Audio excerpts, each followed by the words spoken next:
Hello, this is Mrs. Brown from Research Triangle High School. The purpose of this presentation is to talk about some of the literary and biblical allusions that the author uses in Cry the Beloved Country, specifically in naming the characters, and how that contributes to foreshadowing and symbolism in the novel.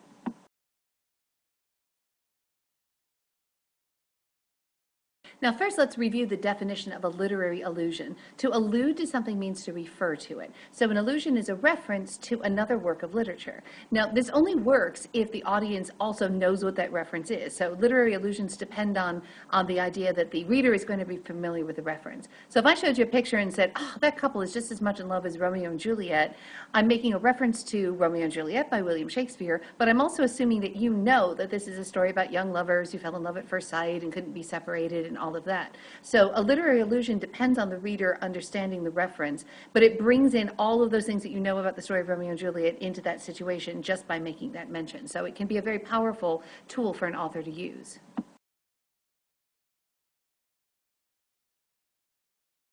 Now, in so many cases, what the work is referring to or alluding to is actually something from the Bible. Now, the Bible's been one of the biggest literary influences in the Western world. It is an annual bestseller. It's been translated to every known language. And a biblical allusion, just like a literary allusion, a biblical allusion is a reference, but it's a reference to something specific from the Bible. So it might be a person, an event, or a format like a hymn or a proverb of some kind.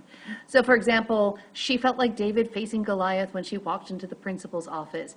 Again, that depends on the reader understanding and knowing something about the story of David, the young shepherd boy who goes up against the giant, the champion of the enemies there, the giant Goliath.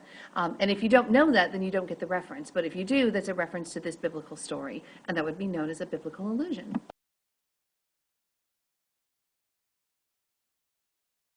Now, when Alan Paton named his characters, he was making some very distinct choices. So some of the things that you can see the biblical allusions working in Cry the Beloved Country start with our main character, Stephen Khumalo. And there's a reason why the author chose to spell the name with a PH instead of with the V. He's referencing Saint Stephen, who was the first Christian martyr. Saint Stephen was known for preaching the faith and was actually stoned to death by people who just didn't want to hear his message. And here we see this image of the Christian martyr with Khumalo trying to maintain his faith and his dignity even in the face of all of these stones that get thrown at him, the news about his family and what his son has done and all of the things that happen, and this disappointment and corruption that he faces in the novel where he still has to remain strong in his own faith. And his very name, Stephen, calls up the image of this person who is strong in their faith.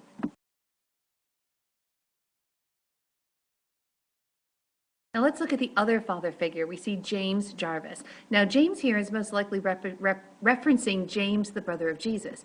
And James Jarvis, like you would have expected, the Apostle James, he had to watch his son, in this case, his son's death becomes like a sacrifice where he's a good man fighting for something who's innocently killed. But the father has to stand by and watch helplessly and just suffers the grief from it and can't do anything to change it or to fix it.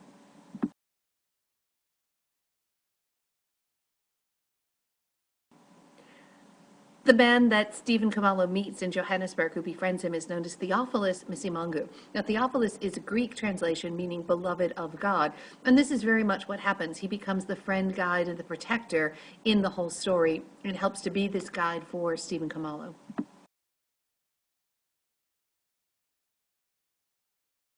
Stephen Khumalo's brother John becomes a reference to John the Baptist. John the Baptist was a prophet whose voice was crying out in the wilderness, and John Khumalo is known as the mouth or the voice of the Black resistance. And his words become like this cry that comes out of the wilderness to warn of the problems that they're going to face because of the poverty and the corruption that the Blacks are having to deal with in Johannesburg because of these apartheid policies.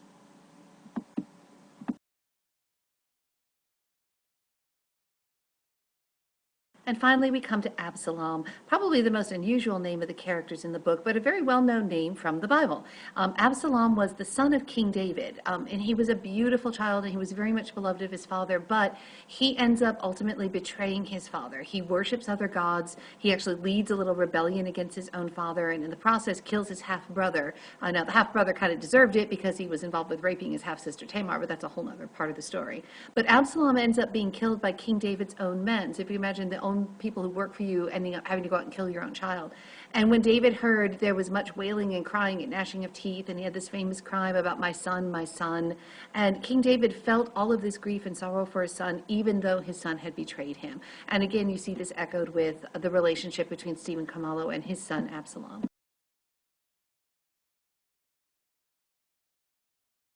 Now, we've seen here that names can be literary or biblical allusions, but they can also, by being this reference, create a type of foreshadowing. So when Alan Paton chooses this name Absalom, if you know the story of what happens to Absalom in the Bible, you've got a pretty good handle on some of the things that might be happening in the rest of this book as well. So he's signaling the reader with this name that the father's going to love his son very much, but the son is going to betray the father, and in part because of that betrayal, the son is going to end up being killed. And the father is never going to stop loving his son and grieving over the death, even though he is betrayed by his father.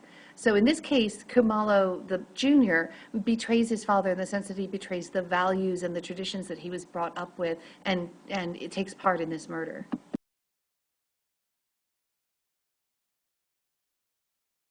Even some of the minor character names in this book have some interesting references. Gertrude is another sort of not the most common name you hear for girls, but the Gertrude is a very famous character in Shakespeare's Hamlet, specifically someone who betrays her own dead husband by turning around and marrying her brother-in-law. So she marries the brother of her husband who just died and marries him within just a couple days after the funeral.